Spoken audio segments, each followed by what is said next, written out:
Welcome to the Ringer NFL show. Sheil Kapadia here with Diante Lee and Steven Ruiz. Good to have you watching on FanDuel TV or listening on Spotify. We got a rematch. We have a rematch of Super Bowl 57. We get, I don't know, is it a classic? Close to a classic. Chiefs, Bills. Chiefs prevail. What else is new? 32-29 over the Buffalo Bills. And the Eagles blow out the Washington Commanders 55-23. So Jalen Hurts, Patrick Mahomes, Chiefs, Eagles. Here we go again from New Orleans in a couple weeks here. Diante, how are we feeling about this Super Bowl matchup before we dig into these games that we saw today? You know, it's funny, man. Like, as a lifelong Eagles fan, you know, my significant other was asking me, you know, why am I not happy? And I was like, you know, it's great for the Eagles to make the Super Bowl again, but I'm going on work, so it's not like I can really enjoy this the way that I like to. And by enjoy this, I mean sitting on the corner of the couch talking to absolutely nobody for 3.5 hours while the game is going on. And number two, I've already seen this. I've seen this movie before, so I'm not feeling great about the matchup in a couple weeks. But I will say, coming out of this weekend, we got all the drama I think we were looking for from the Bills Chiefs game, and I think that with the Eagles now, because of their offensive performance, we've now kind of opened the door to have some interesting questions about what this matchup might actually look like if both these teams are playing at their best, which is how they looked on offense on both the AFC and NFC title game. Ruiz, first impressions?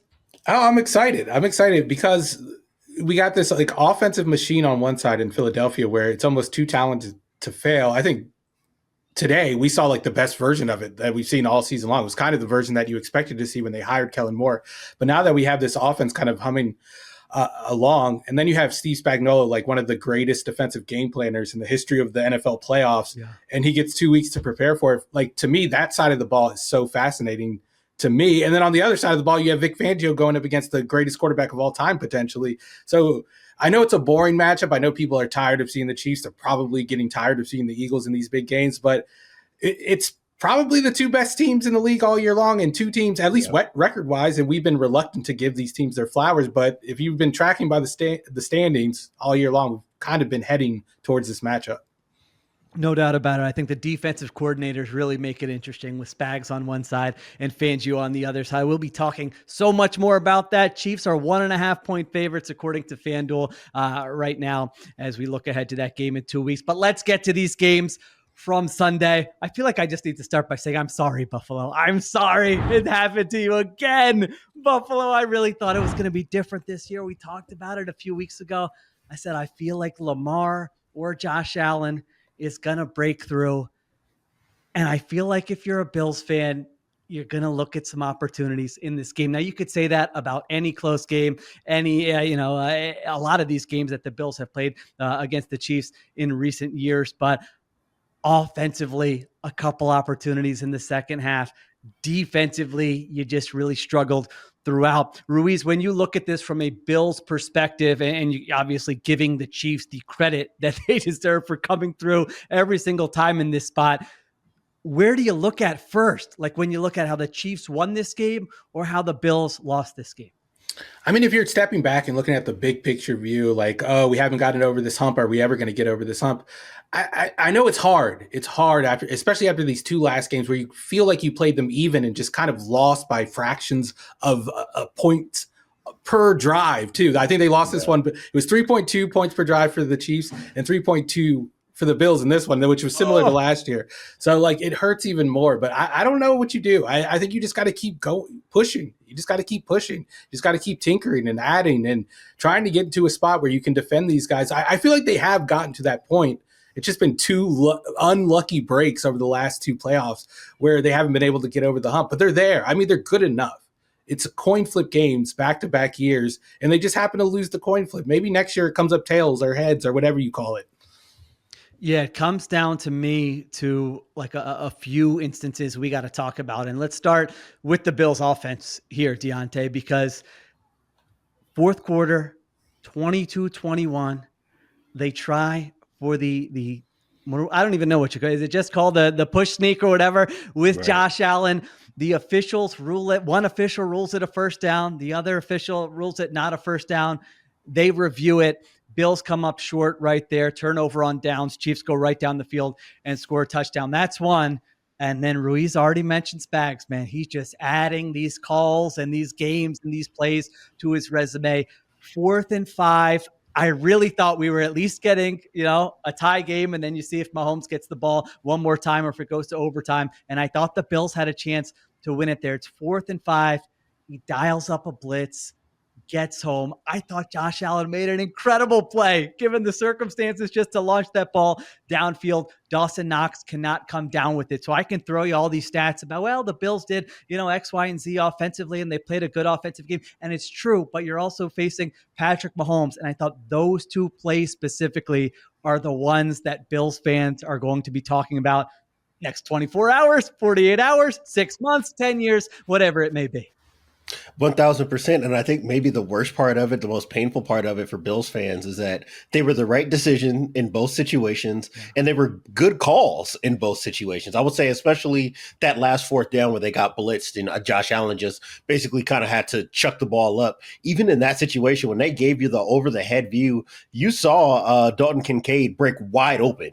Like Kansas City kind of busted the coverage with that deep crosser, but the pressure got home because it was so well designed. They disguised it extremely well. But I think just overall looking at this game, it kind of brought me back to what we were talking about in the preview show, right? One of the things I said was for Sean McDermott, if you're looking at this offense, this is probably the best built offense to contend with the team like Kansas City, but that secondary should terrify him in this matchup. And that's exactly how it played out. I thought they did a good job of stuffing the run for the most part. They gave up a couple explosives where guys were just breaking tackles, but I thought they did what they needed to control the line of scrimmage on both sides of the ball. But what happens when you can't touch Patrick Mahomes? And that's what we got tonight was Patrick Mahomes was just in that zone. It was just like last year's AFC title game where you watch that opening drive and it's like, oh, okay, we're getting that version of 15 today. Probably bad news for the team on the other side. And it never ended. And I think that Andy Reid was having not the full complement, because I can only imagine what this offense would look like if Rashee Rice was healthy and available, but just having enough speed now on the field where when you're running these crossers, when you're running these pick routes, when you've got these guys in condensed splits, it takes so little for them to break them open. And I don't think that Buffalo did anything wrong from a coverage perspective. You lost your number one corner, and the guy who was a backup has been an issue for them since he's been drafted. And they were just caught in bad situations. I thought the times they called man, it was the right thing to do to call man. They were just running pick routes. It looked very much like what that Houston game was in the regular season, where it seemed like every time Houston got into a high leverage situation and they wanted to lean on tight coverage, Kansas City had the answer, or Patrick Mahomes made something happen with his legs. I thought that this might be, on the all-time list, this might be his best scrambling performance in his playoff career, even though you don't have as many explosive scrambles. I thought that everything he did was effective. His management of the pocket was great. This is the kind of game that makes him the greatest of all time. When you don't have the run game, you don't have a true number one receiver. Your offensive line isn't really playing that well. They're just not getting pressure on you because you're you. And there's nothing that a defense can do to bother you. It speaks so well to who he is and how much he changes the math for defenses. And like you said, at the open to this, if you're Buffalo, you're kicking yourself, not because you did anything wrong, but just because you are another footnote in the greatest resume of all time right now. It's getting so hard. And just to update that stat I had earlier, or to correct it, the Bills actually scored more points per drive than the Chiefs did in this game. The Chiefs just had 10 possessions to 9 possessions. Like, that's got to be so frustrating. And I think this is just like a kind of a freebie for Sean McDermott in terms of like his legacy or questions about his capacity to get this team over the hump, because I can't blame him for anything in this. And I've been kind of harsh on Sean McDermott, especially in the playoffs when he's gone up against these quarterbacks, and these top quarterbacks have just torched him. But I feel like Diante is right here. Like, they had the good calls on, they had a good plan. They probably had the better team and had the advantage when their defense was out there against the Chiefs offense. It just doesn't matter because number 15 is going to do whatever he has to take, or whatever it takes. Like, if it's 3rd and 5, he gets 6 yards. If it's 3rd and 8, he gets 9 yards. If the other team scores 29 points, he scores 32 points. Like, that's how they go 15-2 in the regular season, when the whole time we're thinking this team stinks and they shouldn't be winning these games. Well, it's probably because of Mahomes, and he's the best at his position, and he might be the best of all time. Yeah, let's take a break, come back. I want to talk more about Mahomes and Andy Reid, who I thought had a very good game as well. All right, we're back on the Ringer NFL show. Yeah, you look at it. I was looking at Mahomes' stats after the game. So he goes 18 for 26 for 245 yards. Diante, you mentioned it, runs 11 times for 43 yards. And those were some high leverage runs. Romo was pointing it out during the broadcast. He's picking up first downs on scrambles. They go designed run in the red zone with Mahomes, and he runs it in the end zone there. This was a 99th percentile game in terms of drop back success rate. His highest success rate of any game in his entire career. On 73% of the times they dropped back to pass, it produced a successful play. To put that into perspective, there's only been 4 quarterback games all season long that have been better than that. And so, like, you talk about just this guy who we've watched year in and year out. Well, what's he going to do to wow us? Oh, he doesn't have the downfield threats. And it's like we've talked about all season. It's efficiency is what they're built on. It's not the most fun version of the Chiefs offense, but he can still play that style very well. And I thought Reed was scheming stuff up against McDermott very well. There were times where, there were some easy throws, and then there were some throws and some plays where Mahomes did Mahomes things. So for them to come out of this, and they had a terrific offensive game. I mean, 9 drives, 4 touchdowns, 1 field goal, and then they end the game at the end. And even with that, I'm with you guys. I thought there were a couple moments in there where I go, the Bills defense is not playing great, but they have given the offense a chance here. Jordan Phillips gets that sack on that second to last drive by the Chiefs. Yeah. I was shocked. I was sure they were scoring a touchdown there. He gets a sack, forces them to kick a field goal. Matt Milano had a big sack where he's spying Mahomes and knocks him out of field goal range there. They forced 2 punts in the second half. So the Chiefs offense statistically and everything was so efficient, but I still came up when I'm watching it live, I'm going, the Bills it's not going to look pretty, but they're giving you some chances to still steal this game. Yeah. And it was kind of interesting to see how Josh Allen kind of reacted to this moment. I think there was a little bit of a concern, especially early on, that he was pressing. Ooh, I know Tony what was going on early in that game? God. That was crazy. It was like 2018 Josh Allen came back to life. I don't know. It was like the worst moment for that to happen, but I do think he settled into the game and started. Yeah. And it was like, oh, wait, I'm one of the best quarterbacks in the NFL. Let me start playing like it. And I mean, I know he lost this game, and this is not going to, he's not going to have his legacy rewritten because of this. He finally got over the hump with Mahomes. That's what everyone's waiting for. But you just saw the talent take over down the stretch of the game. And like, even when like Kansas City's throwing like Tampa 2 at him, and this guy is throwing passes that you just don't see other quarterbacks make. Like, he's throwing to the second level with like 3 guys in the middle of the field waiting there, and they don't even have a chance on the ball because it's just humming by their ears. Like, I'm glad he didn't turn over the football, even though he put the ball in harm's way several times, because we don't have to come out of this game talking about his warts as a quarterback or his weaknesses and asking questions about like his capacity to win in the playoffs. I'm very happy that happened. He wasn't good enough to win today. He got outplayed by Patrick Mahomes, but sometimes you get outplayed by the best quarterback of all time. When the guy averages 0.6 EPA per play with a 70% success rate, it's kind of hard to outplay him.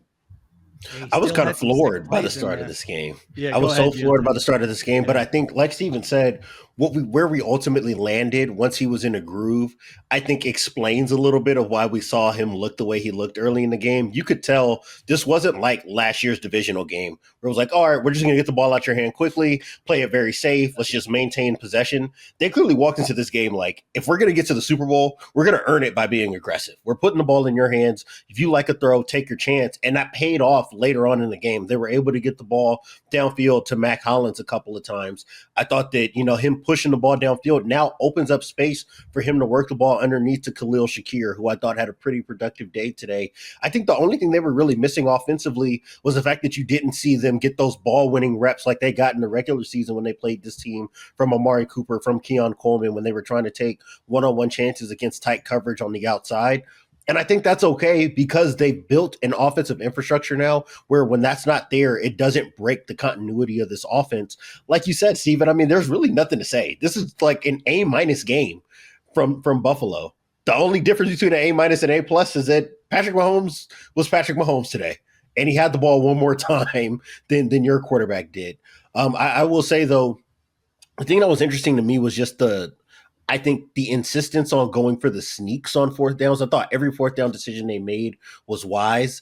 It was a little interesting to me when it got clear in the second half, like your guards are not moving these guys. When they're ready to anchor down and take away the space for the sneak, and Tony Romo pointed it out, which means that Kansas City pointed it out to him in the production meeting. Right. We know he leans left every time he wants to sneak, so they're loading it up. You could tell they were anticipating it. There were no offsides penalties from them today, so they knew exactly what that operation was and how to stop it.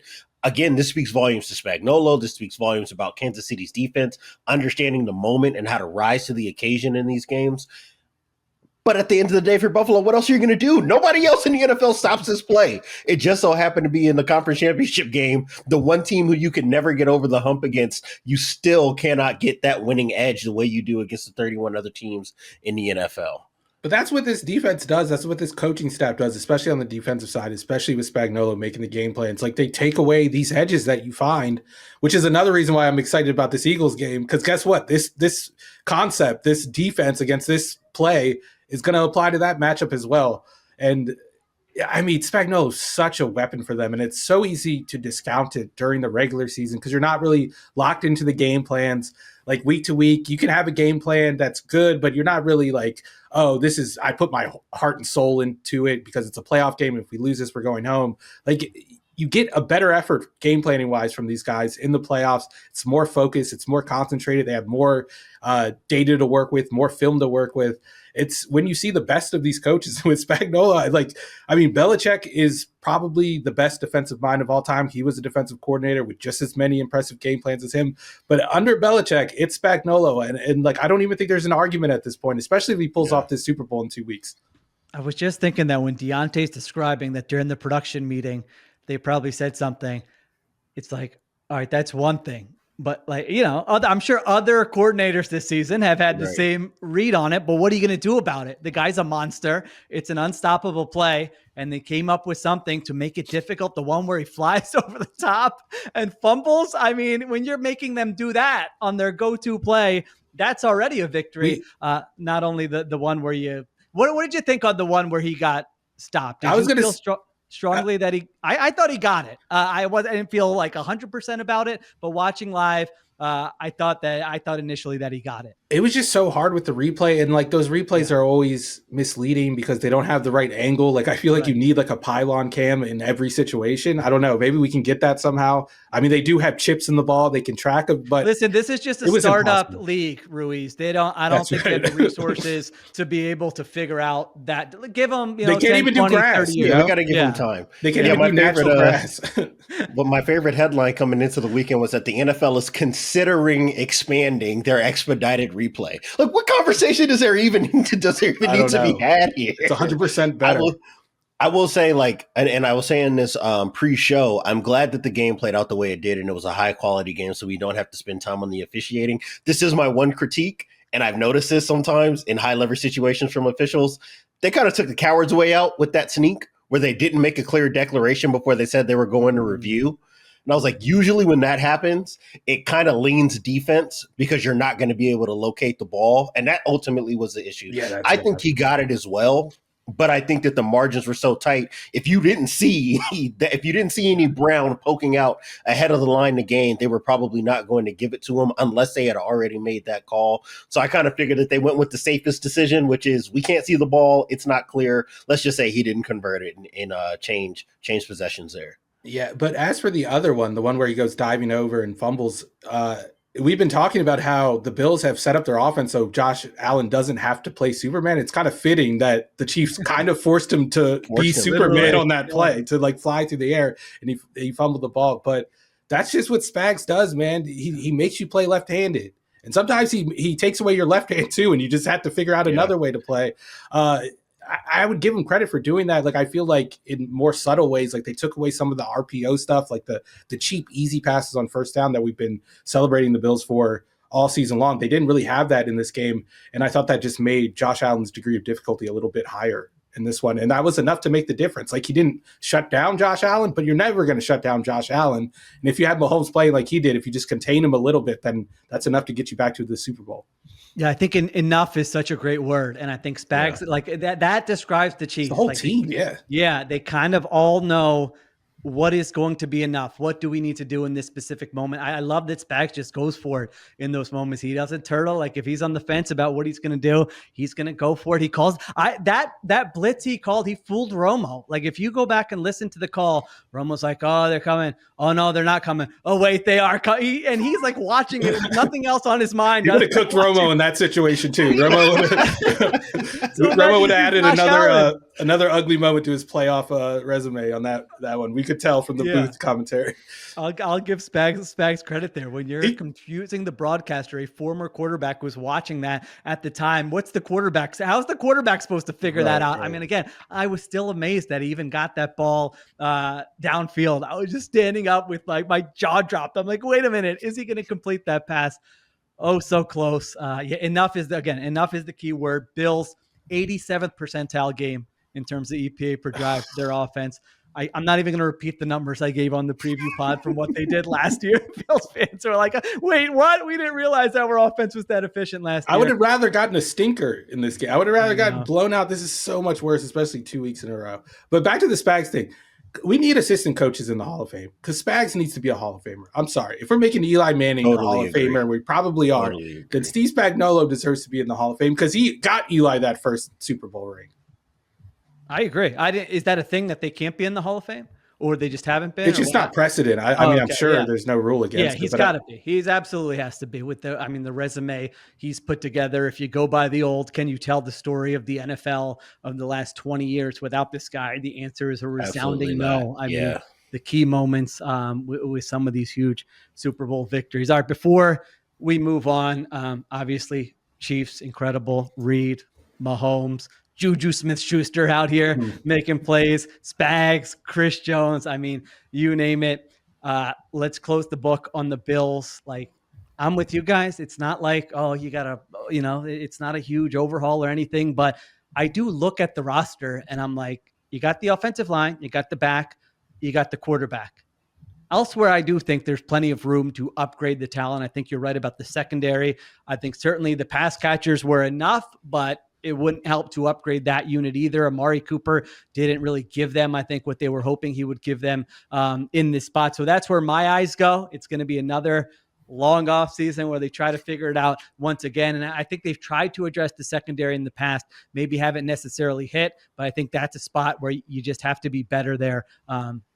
As you continue to knock on the door. Diante, is there any other area of the roster I'm missing as you look at what the Bills need to do here? Or is it just keep trying, and one of these years we think, maybe not, but we think you will break through? I mean, there's really not much left to gain. You have an MVP level quarterback. You have a good enough offensive line. You've got a great running infrastructure. You're keeping both coordinators. Touchdown, by the way, I want to give that a moment. Yeah, that was insane. That was a hell of a play. Win this game. Oh my goodness, what an effort! That was a wild play. But no, I mean, they have the infrastructure is so strong. You know, your GM is staying. He's done a pretty good job of building this roster. You've got the quarterback. You've got the offense. Like you said, I do think that they could stand to add a true bona fide ball-winning X receiver. Maybe Keon Coleman develops into that, right? I do want to keep the door open to that. I don't want to act like because a rookie did not show up and become AJ Green right out the gate that means that they have a problem that they need to address. I just think that it's pretty clear that they could use that within this offense, but everything really is going to be focused on the defensive secondary, in my opinion. The linebackers look good when they were healthy. Obviously, you're missing something. You're still missing that true juice in terms of pass rush off the edge, but they've taken so many swings. I can't imagine that they invest more money in that position group right now, at least. I would say go get safeties because there's really no excuse for the loss of Taylor Rapp to be so debilitating to your secondary. No disrespect to Taylor Rapp, but if that's your best guy on the back end outside of Christian Benford, then you're probably in trouble with how your roster is built. So I would say address safety. Hopefully you can figure something out around Benford, get him another corner. And, like when you have Teron Johnson, I think that everything is there. The only issue is maybe the best thing you can do is get home field advantage. So that way you don't have to worry about being an Arrowhead because it definitely seemed like there was an emotional weight. We talked about it with Josh Allen kind of panicking to start this game. I just think that's turning into one of those places, just like the United Center back in the 90s with the Bulls, just like, American Airlines Arena with Miami when LeBron was there. I think there's just an air of that place where you walk in the building in these high leverage situations and you just feel all the emotional weight that comes with playing up against a team like that. but they're close. They're close. They proved that they're right there by beating Baltimore and being within a possession in this game. I don't know how much there is to change. You just hope to continue to tinker and keep taking swings until eventually you get over the hump. Yeah, like the Colts never really had to change when they were playing this role for the Patriots in the early 2000s. Like they just kept knocking on the door and eventually they broke through. And like it happens. I think it's going to happen with this team. Obviously they need Same more with the talent. Steelers. They need more talent on defense. I mean, it doesn't matter if it's in the pass rush. I do think they, like Diante said, they need more juice in the pass rush. I think a Sean McDermott defense is at its best when that front four is getting pressure on its own. He doesn't have to blitz. And when they can play, they can just play zone and they don't have to play man as much. I know we've been talking about the need to play a little bit more man, play a little bit stickier in coverage. They don't necessarily have the guys to do that, but a pass rush would make up for that. I don't know. If I was building a team, that's where I would start because I think it's easier to find a rush than it is to find like 3 cover corners that you trust in man coverage. And then I think on like another layer to it is the defense is kind of siloed right now. Like on early downs, you know you're getting some type of zone coverage. On late downs, they're going to play man coverage if they feel confident in doing so. But it's kind of easy to predict. It's kind of easy to game plan for. And I think you saw that with the Chiefs. They were so prepared to beat man coverage in high leverage situations with those pick plays. Not that Andy Reid ever has a problem beating man coverage in those situations. But I do think that's one area they can address. But it's picking nits with this team. It's such a good team. It's a Super Bowl ready team. They just have to get over this hump. I think eventually it happens.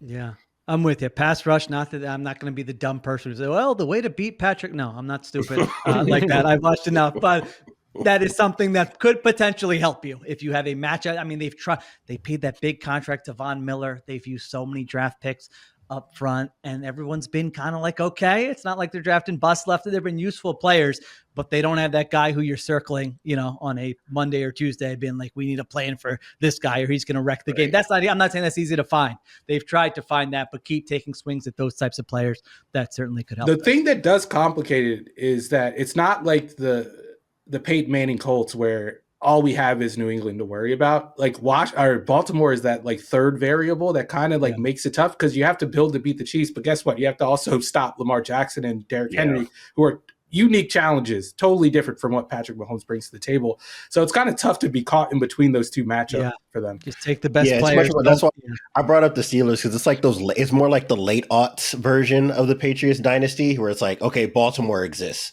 Pittsburgh exists, Indianapolis is still around. You have to be very mindful about how you build your team because if you lean your identity too far in one direction, it will leave you vulnerable against another.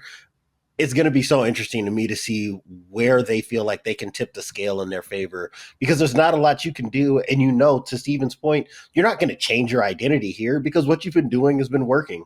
So it's going to be tough. It's about finding the right fit, right? Like if a guy like Jesse Bates were available, you could go get a Jesse Bates and say, hey, maybe that's not exactly enough to beat a Mahomes, but that's going to tilt the scale in our favor just enough to maybe where Josh Allen's best plays will get us over the hump against a Patrick Mahomes. And I think that that's kind of the place they're in, which sometimes is the worst, right? Like as a college football fan, you hear it all the time. It's easy to go from 3-9 to 9-3. It's the hardest thing in the world to turn to 10-2 and 11-1 from there. And that's kind of where they're stuck at right now. Yeah. All right. Buffalo. Hang in there. Hang in there, Buffalo. And Chiefs fans, you are back again. We will be talking about you plenty in the weeks ahead. All right, let's take a break. We come back. We move over to the NFC. All right, we are back on the Ringer NFL show. Eagles 55, Commanders 23. Eagles score 8 touchdowns, the most by any team in a playoff game in the last 25 years. The offensive showing that I think Eagles fans were wondering all season, does this version of the Eagles actually exist? It showed up today, and they are back in the Super Bowl for the second time in 3 years with the rematch. Diante, you look at this football game and what the Eagles did against Jaden Daniels and Washington. What stood out to you? It's funny, man. Like we have had so many conversations about what's going on with this passing game. Is it the design? Is it the quarterback? Is AJ Brown more banged up than we're letting on? What's going on with X, Y, or Z? And I felt like today might have been, and I don't think this is the first time because you can see little glimmers of it in tape and sometimes they execute and sometimes they don't. I feel like this is the first time Kellen Moore came to the table and said, hey, Nick, when you see defenses like this, what did you guys do over the last 3 years to give them problems? And it just felt like he took all those concepts and just laid it all out in this game. You saw the slide RPOs. That was a big part of their run game at different points in time when they go spread to run. I love seeing that because it gave them relief when Washington was selling out to try to stop the run. They had the explosive plays outside the numbers. Obviously, you get the big one over Marshawn Lattimore to A.J. Brown early in the game. You could kind of feel the weight coming off of this passing game. Once they completed that pass, they were able to get those corner routes, which has been a hallmark of this offense over the last few years. There are just so many things that you can go and watch and be like, oh, that's from 2022. They did that in 2022. They did that in 2022. Yeah. And then you add in the fact that Kellen Moore, the most valuable thing that Kellen Moore has done is give them an opportunity to be explosive in the run game when defenses load the box. That's what that first big play was to Saquon, where you're able to give jet motion. So you got guys flying in one direction, you go pin and pull. So now he and Jeff Stoutland kind of have this synergy in setting up the personnel that Kellen Moore likes to run out of with the run designs that work for Jeff Stoutland. I think that when that's happening, that's great. But everything else in this offense at work today was so reminiscent of years prior. And that's what I think they have to be. And I think that's a big reason why Jalen Hurts looked so effective as a drop back passer was because they really pared things down and just got back to basically playing mismatch ball. We're going to put Devontae Smith over the middle of the field. We're going to put Dallas Goedert out in the flat. We're going to send A.J. Brown vertically. And good luck figuring out how you want to defend any one of these three guys. Even the Dallas Goedert screens, that's something that we really haven't seen this year. That hasn't been as big a piece of the offense. When it was Brian Johnson and Shane Steichen in years past, that was their screen guy because he's a mismatch problem for DBs and a yak threat for how big he is.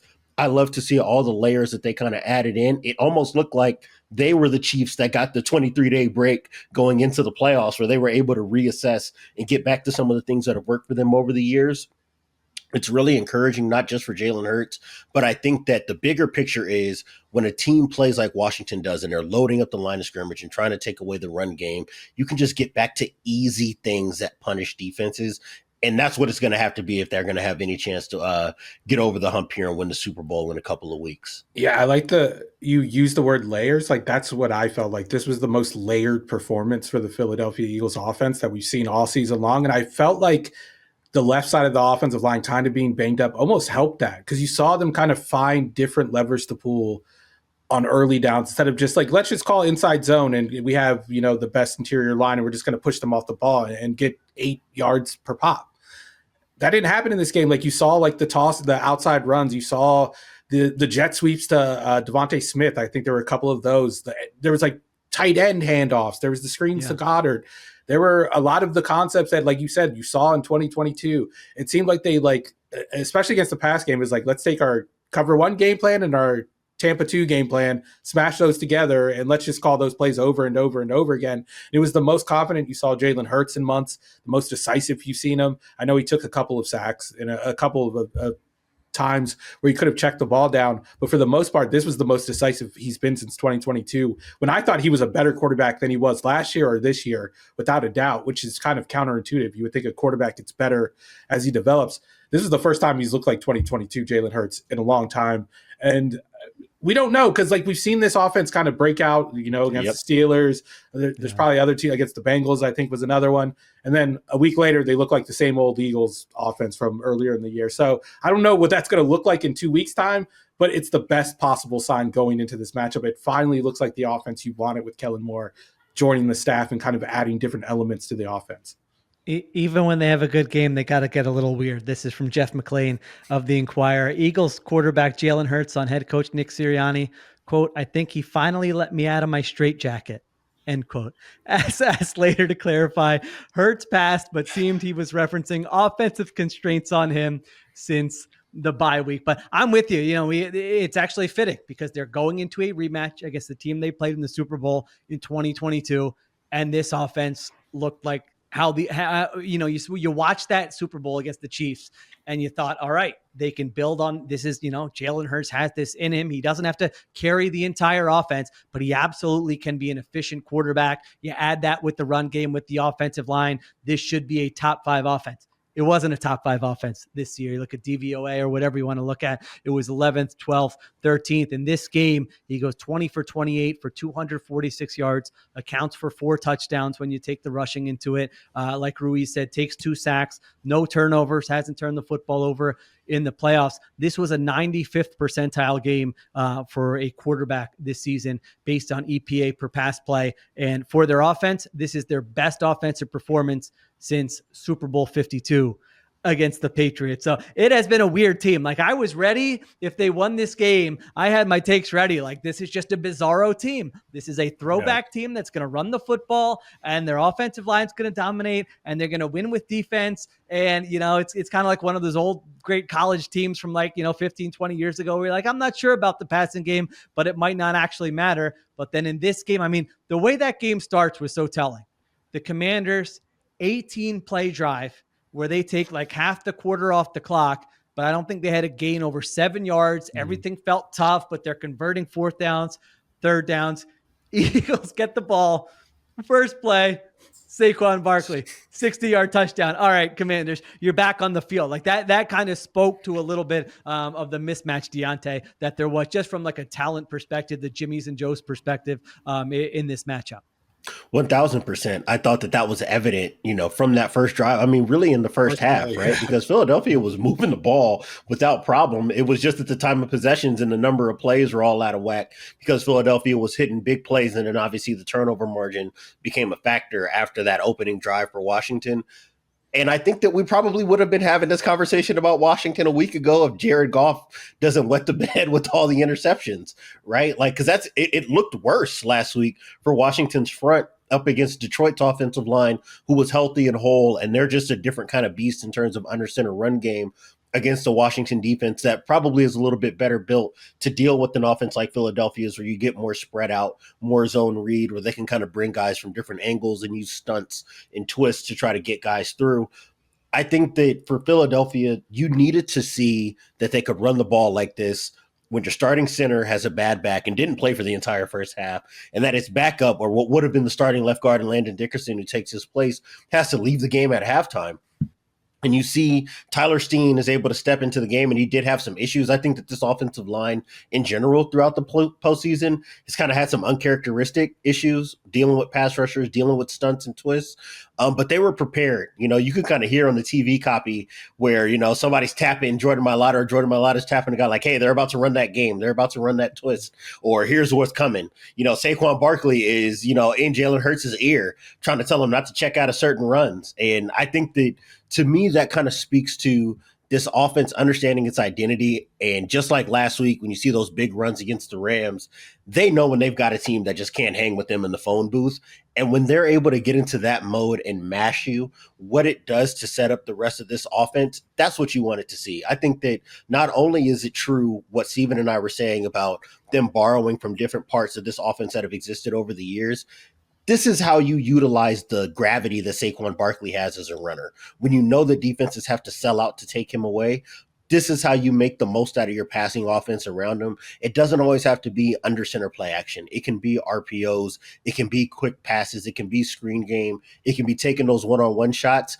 I don't know what to make of that quote you gave me from Jalen Hurts and Nick Sirianni. It makes me very excited to see if this team does win a Super Bowl, what that Lombardi Trophy presentation is going to look like with those two being next to one another, assuming he'd be a Super Bowl MVP. But I do think that if they really are opening up the door for him to take those chances down the field and he feels confident in it, that makes this a different version of this offense, even if it doesn't look as explosive and efficient in the passing game as it did at its best today.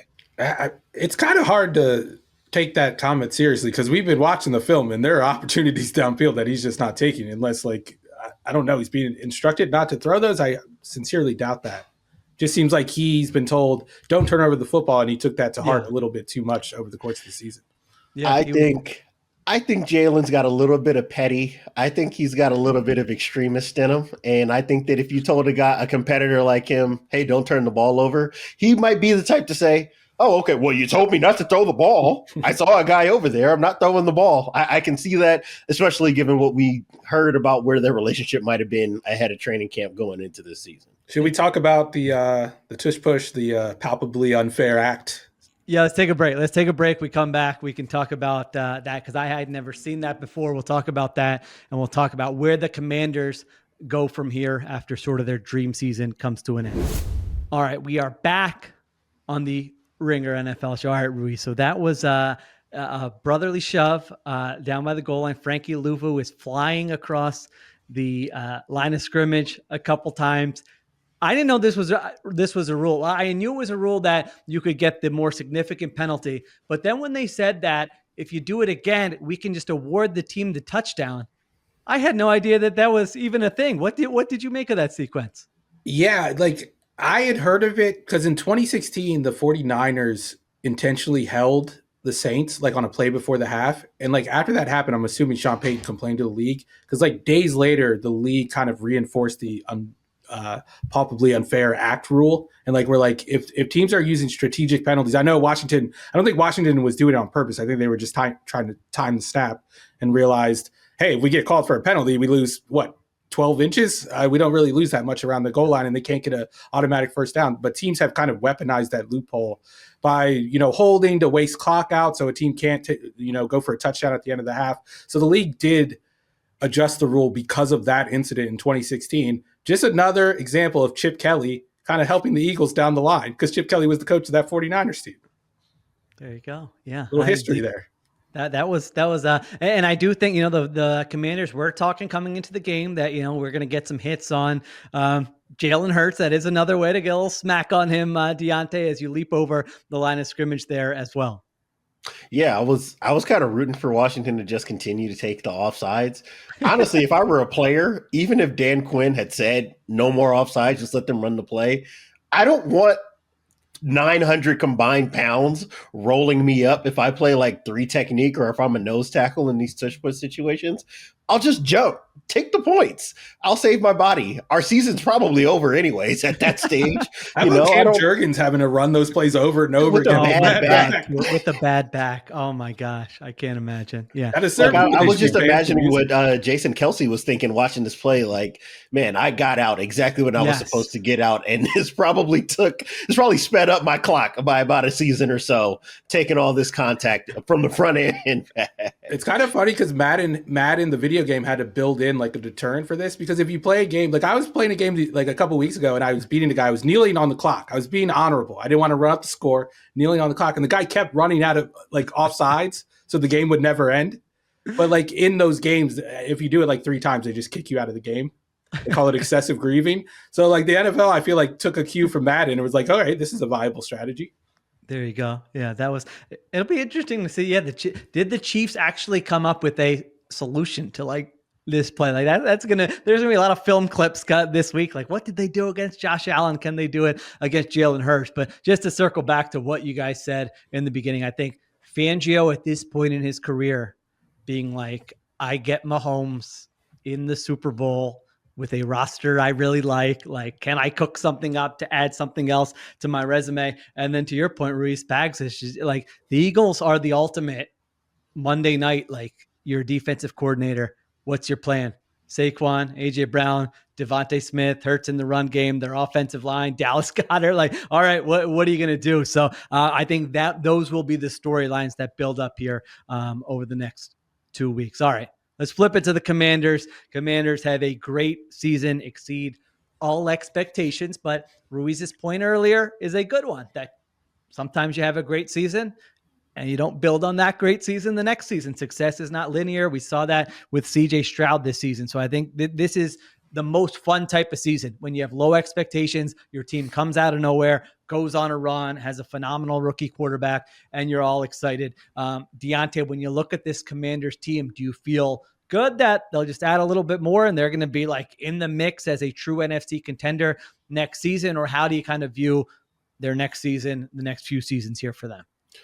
I mean, if the Texans in 2024 didn't happen, maybe I feel a little bit more encouraged. And that's not to say that this is the only example of it. It's just that that's the one that's been in our face all year, right? Is the idea of encouraging quarterbacks, maybe ceiling raising quarterback, gets on the precipice of being able to compete in a playoff environment.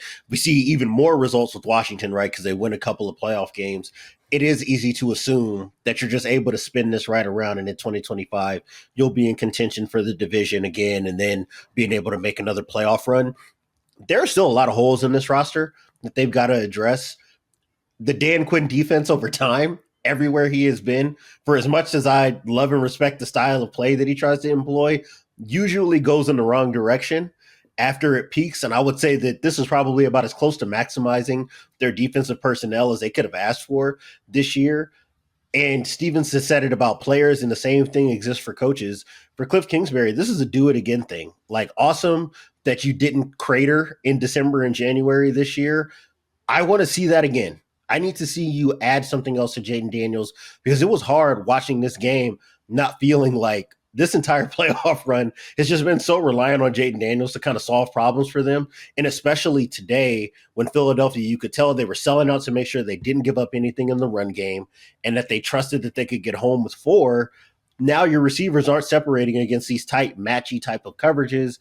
Your offensive line is struggling to deal with the interior. Obviously, if Sam Cosmi is available, I know Tyler Biadasz was basically banged up all game, and then eventually I think kind of succumbed to his injuries and had to come out for a bit. But they've got to build on either side of the ball, one way or the other. They're going to have to lean hard in the direction of building up the ancillary pieces that are going to make this stuff work. Otherwise, this could very easily turn into an unbelievable rookie season for Jaden Daniels, followed up by hanging around 500 and, it looking like teams have a better answer against him. What do you think, Ruiz? Yeah, I think it's hard because that defense doesn't usually work without not even just a good defensive line, but a near elite defensive line. Yeah. And they're so far off from having that. Like, that's the part of the roster that probably needs the most work. I know they have like some veteran stopgaps in the second level of the defense and the third level of the defense with the Marshawn Lattimore trade, which didn't work out. I think they got him for this particular matchup, and he got embarrassed in this particular matchup in the ways that they wanted him to kind of combat against Philadelphia. He could not hang with those guys one-on-one at all. So they need corners that can handle one-on-one situations on the outside. They need pass rushers that can win in 2 to 3 seconds, and they don't have any of them. And they need mobility at the linebacker position, which, like Bobby Wagner, we called it out in the pregame show. Like, I think the stats don't really match the film there, and he looked rough in this game. And I thought the Eagles really took advantage of that, running side to side with their running game, which is usually not what they do. They usually go downhill. As you mentioned, in that second game, Wagner looked good in the run game, but it's kind of like when you run right at him, he's going to make those tackles. When you run away from him, that's when he's going to have problems. So every level of the defense, there's concern. And you could just look at the stats with the defense, one of the worst defenses of any of the playoff teams. And then there's all the concerns about regression with the offense, with the reliance on fourth down. Like, I think it's commendable, and I think the more you call plays on fourth down, the more you're going to come out positive in the long run. But you're not going to go 90% or whatever the conversion rate was in the regular season again. That's just never going to happen again. And it's going to be tough to replicate those results and keep this environment for Jaden Daniels. Because as good as he has been, I do think like the play calling sequence has kind of protected him at times, even though at times it has kind of made him be a playmaker when they couldn't get things open. I think both things can be true about it. So I think it's going to look different next year on offense. And I think it's a question mark on defense, massive question mark on defense. So who knows what it's going to look like next year. Yeah, I thought Daniels was terrific. I look forward to seeing him with a better supporting cast. I think, as you guys were talking, I'm like, is there a position group on this team that I would say is above average other than Jaden Daniels? I mean, there may not be one. I don't think the offensive line. I don't think you would say it about the defensive line. I don't think you'd say it about the secondary or the linebackers or the pass catchers. So the point is, they got a lot of work to do. When the quarterback comes in and plays well, now all of a sudden, the owner's good, the GM's good, the coordinator's good. It's like, all right, well, it might have just been like the quarterback had a special season. Like, there's a lot of work to do on this roster. Their plan last offseason was to sign a bunch of vets, kind of build the culture to 1-year deals, and that worked out well for them. They had a great, a phenomenal season, but that wasn't like a long-term, hey, these are the guys we're going to be with for the next 3 years or whatever. You do some of that in the draft, but yeah, they have a lot of areas to address. I would lean towards the offense, whether it's offensive line or pass catcher, like build up that unit to be even better, and then see where you go. Although I guess you could make the other argument the other way, because they did have like a top 5, 6, 7 offense this season with this supporting cast. So maybe I'm wrong about that, but that's generally how I lean, is like make the offense as unstoppable as possible. Maybe. I guess the thing that kind of hangs me up is when I think about the other playoff level teams in the NFC, they are all so focused on building from the trenches out. Philadelphia obviously is probably the best example of that. But Minnesota, even though they're pretty light defensively up front, they spent money to bring in Grenard. And the way that they play defensively, it is clearly about the front and getting pressure up front. Green Bay always invests in the top 100 picks in their offensive and defensive lines. Detroit, obviously, if that team is healthy, that might have been outside of Philadelphia, the best offensive and defensive trench unit that we would have had in the NFL. It's going to be tough. I mean, even Los Angeles, they go out and they draft a good crop of edge rushers. They went out and spent money in free agency to try to address the offensive line. I think that if you're Washington, if you're Adam Peters, the GM, you've got to be looking and saying, we don't want to be behind that curve in a playoff environment past this year. This year, obviously, was just about flushing some of the bad that existed before all these guys came in and trying to get something built around your rookie quarterback. Everything now has got to be about, what can we do to make sure that Jaden Daniels is not in a playoff environment where we can't run the ball, where we can't block when they're only rushing 4, and when the team on the other end can run on demand? Because that was what it was in both the divisional and the conference championship game, and that is going to ultimately be a barrier to this team contending if they were to end up back in the situation again. Yeah, I think the one mistake they can't make is like overestimating how good they were. Like, they were a Baker Mayfield fumble away from going out in the wild card. And like, think about how different this conversation we're having about their offseason outlook is if they lose in the wild card round compared to making it within a game of the Super Bowl. I really don't know how you build this, but I don't think you can go on thinking that like, oh, we had the 5th best offense without these pieces and it's going to continue on that way. Because one, like we know, progression isn't linear with these quarterbacks. Jaden Daniels could still be destined for superstardom and still take a step back next year. Cliff Kingsbury, even if he does do it again, like Diante is asking him to do, he could be going to a head job and not be in Washington anymore beyond next year. So like, you have to prepare for that future. You can't just assume that Jaden Daniels is going to be able to carry you like he kind of did this season. I still push back against the notion that he carried this offense. I mean, I'm not going to get into it right now, but I think Washington sounds like a May 14th. We can yell at each other about that later, Sheil. But no, I think if they go into the offseason assuming that that progression is going to be linear, I think they could have a season like Houston where, maybe they sneak into the playoffs still because Daniels is still very good, but it doesn't look good for like the long-term outlook and their status as championship contenders. Yeah, support the young QB, put him in, put pieces around him and see where that gets you next year. All right, one more break. We come back. We got some coaching news. Since we last spoke, there have been some surprise, shall we say, head coach hires around the NFL. We'll talk about those in a minute. All right, we are back on the Ringer NFL show. Where do we start? I'm just going to start with a sentence. Cowboys hire Brian Schottenheimer. Diante, your thoughts? I'm as dumbfounded by this as I was after the AFC divisional round when Baltimore lost to Buffalo. I don't get it.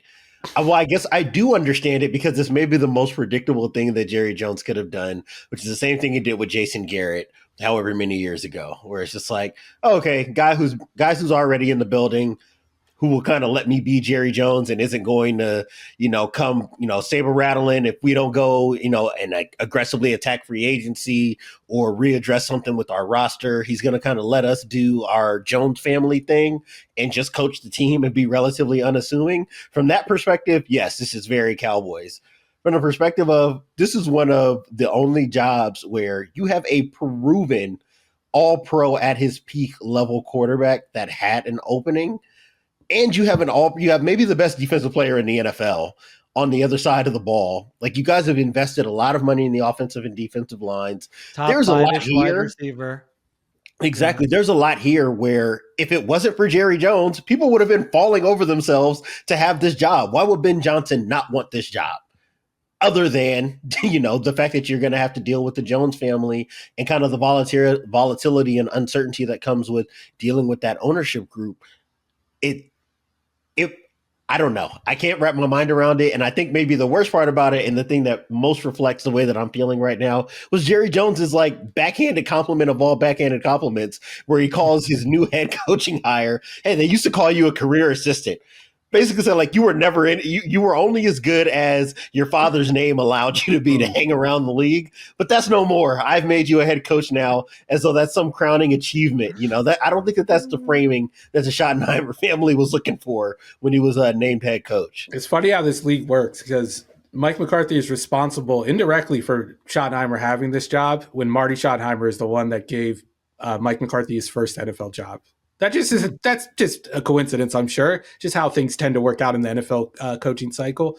But I'm with Diante. I'm at a loss for words. Like, the only explanation is that this isn't a attractive job for coaches. And when you look at like their hiring track record over the last decade, 2 decades plus, it's really been the case. Like, Bill Parcells was the last real marquee coach to come to this team, and Bill Parcells didn't have like the best reputation coming off that Jets stint. He was available back then. Who else they hired? They hired Wade Phillips, who was a career coordinator before that. They hired Jason Garrett. Like, he wasn't a guy that everyone was like seeking after. And then they hired Mike McCarthy, another guy that was let go and thought of as a retread. So I just think this is just more of the same for the Cowboys, and I don't expect it to get any better for any reason. I don't know what Brian Schottenheimer brings to the table that wasn't already there under Mike McCarthy. Yeah, I mean, to me, it's just Jerry Jones is shopping in a different aisle of candidates than the rest of the NFL. He wants somebody who he's comfortable with, who is going to be comfortable in that environment, to what Diante said, where it's a very specific environment where Jerry Jones is the show. Jerry Jones and his kids run the show. Jerry Jones explained it in Landman, that clip that was circulating. I just finished it, the series last week. First of all, Jerry Jones can act. I'm just saying, if he wants to leave I was like, it was great delivery. My wife made me pause it, and she's like, what was that? She's like, he was unbelievable in that scene. I'm like, I agree. He was fantastic. He laid it out. He decided at some point in his life he was going to work with his kids. And you know what? It didn't matter if that was the best way to do it or not. He was going to see his kids every day. They were going to run the show. And, who might argue as a father that that's a bad way to do it? So I think that's what he wanted. He doesn't want to pay a crazy amount for a head coach at this stage of his life.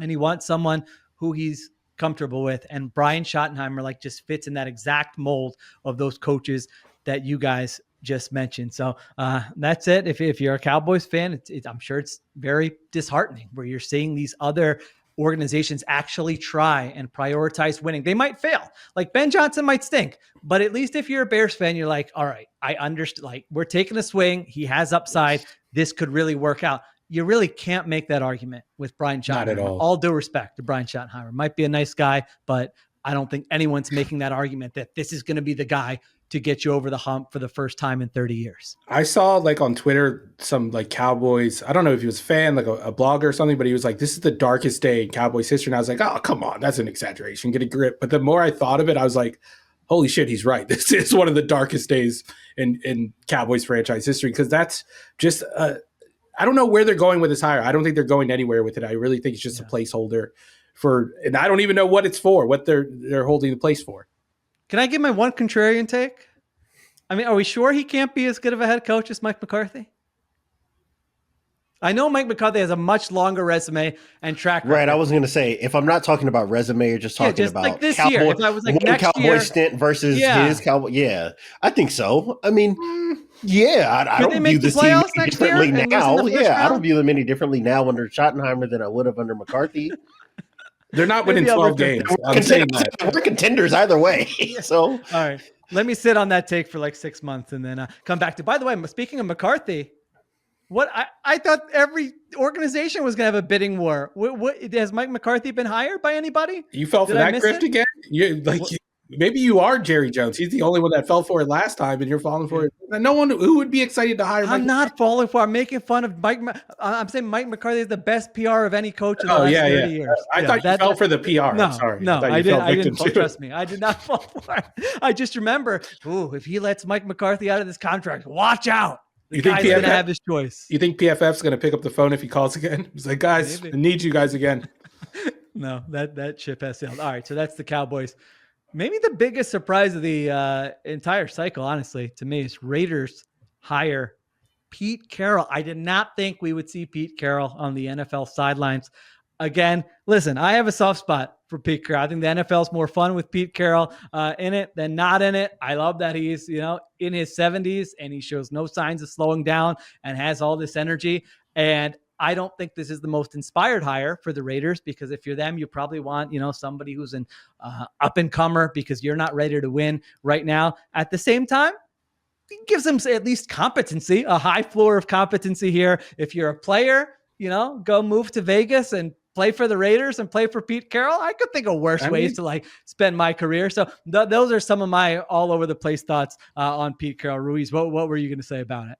I was going to say, if the Raiders are waiting for a time when they're ready to win, they're going to be waiting for a long time to hire a coach. I mean, you stop worrying about 5 years down the line. Worry about winning a playoff game in the next year or two. And I think that's a sensible hire from that perspective.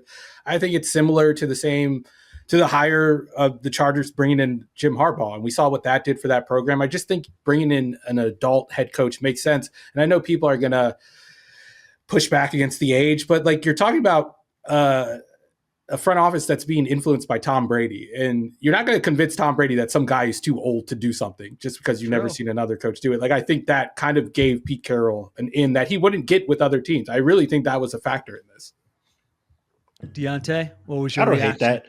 I don't hate that. I guess it's interesting to hear Steven lay it out that way, because the way that I kind of internalized it was that I think Mark Davis might have said, hey, Tom, assuming that he does have the keys, he said, Tom, I'll let you make the moves that we need to make, but it has to be a guy with profile. Pete Carroll obviously checks that box, being a former Super Bowl winning head coach. And then I think he said, if you can deliver me that, you can get whatever GM you want, which to me is the more interesting thing, is what John Spytek's role is going to be with Tom Brady kind of as an overseer for this organization. Obviously, they have history going back to Tampa Bay. He was running player personnel.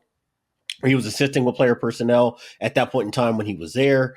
So I'm really interested to see kind of how they try to build this roster going forward. That's going to be a fascinating thing to me, and just how much influence we actually feel from Brady if Spytek is kind of taking his calling, kind of just doing his bidding. So that's going to be an interesting piece of it. To me, for Pete Carroll, I thought that he was hireable last offseason. I think that if it weren't for Bill Belichick, and I think maybe just the specter of two very old head coaches being available, maybe one of the two would have been hired by another NFL team last year. I'm with you, Sheil. I think the NFL is better off, more interesting with Pete Carroll in it, with a character like Pete Carroll in it.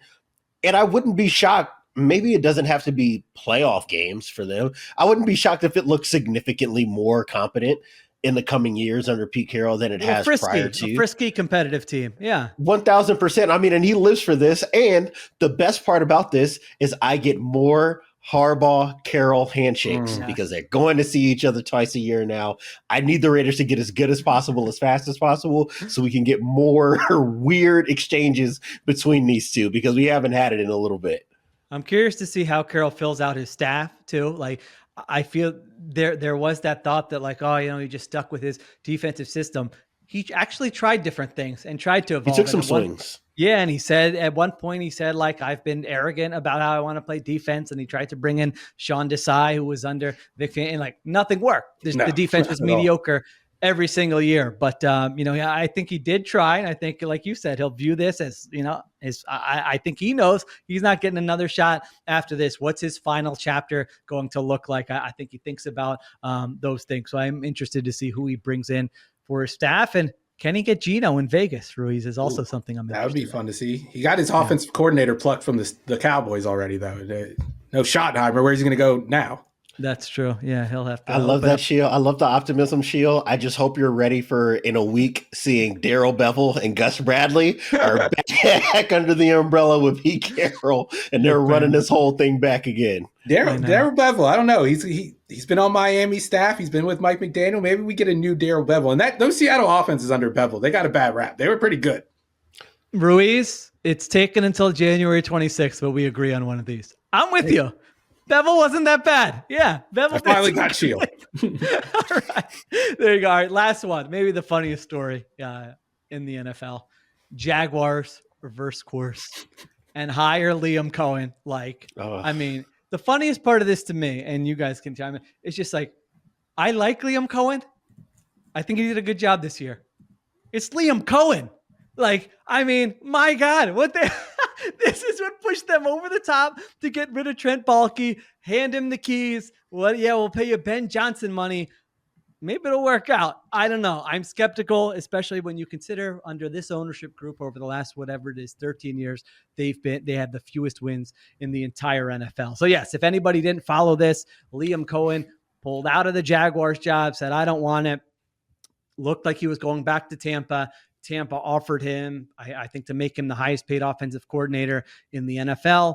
Then Shad Khan says, all right, let's finally part ways with Trent Baalke, something we talked about probably a month ago at the time, saying, how are you keeping Trent Baalke when you're about to embark on a head coaching search?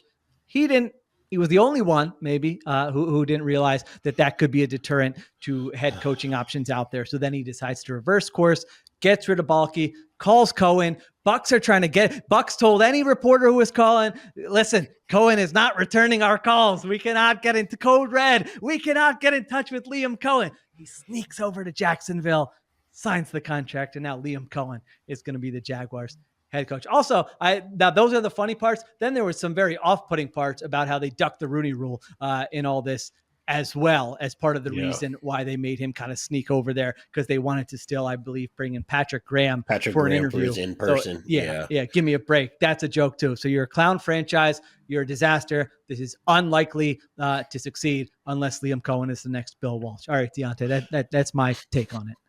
I don't have much to pull in the other direction with. You started this with the most important piece. Is Liam Cohen. I mean, the guy drew up some great run designs and helped push the ball down the field and got the ball out of Baker Mayfield's hand pretty quickly. I don't know, even if he would have returned to Tampa Bay, I don't know if he merits highest OC in the NFL salary.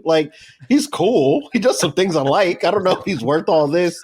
I will say, and I know I saw the tweet, I think, from Liam Cohen's wife about his son, so I don't want to make light of the fact that he might have really been receiving medical attention. Okay, I apologize. I did not see that part. I'm only prefacing this so that way I can joke, okay? As a parent, I have oftentimes made an agreement to do something ahead of time, and then as the days draw nearer, all of a sudden, if Braxton drops a couple coughs or he says his tummy's aching a little bit or he's feeling a little tired, I don't know, man. I might just stay home. Stay home. I'll make up a kid to be sick just to get out of some stuff. But I mean, you said he has to be Bill Walsh for this to work out. I feel like it's already at the level of Bill Walsh because you got rid of Baalke. Maybe Liam Cohen's like a 3 out of 10 and Bill Walsh is a 10 out of 10. But Baalke was a -7, so that works out to a 10 in the net. He already got a dub there by being the only person who could get rid of Trent Baalke was Liam Cohen. What a world. What a league, the NFL. Jim Harbaugh couldn't do it. That's right. Yeah, you're right. He lost the power struggle. Yeah, nobody else could do it there. All right. I think that's the head coaching news. That will do it for this episode. Thank you to Diante Lee. Thank you to Stephen Ruiz. Thank you to Christopher Sutton for producing. Thank you to Tucker Tashjian for the video. Additional production supervision by Conor Nevins, Arjuna Ramgopal, and Dan Comer. We will be back later this week talking head coaching news, league-wide news, Super Bowl matchup. We got a lot coming your way. And then we'll, of course, be in New Orleans next week for the Super Bowl, bringing you coverage of Chiefs, Eagles in Super Bowl 59. All right, until then, talk to you next time on the Ringer NFL Show.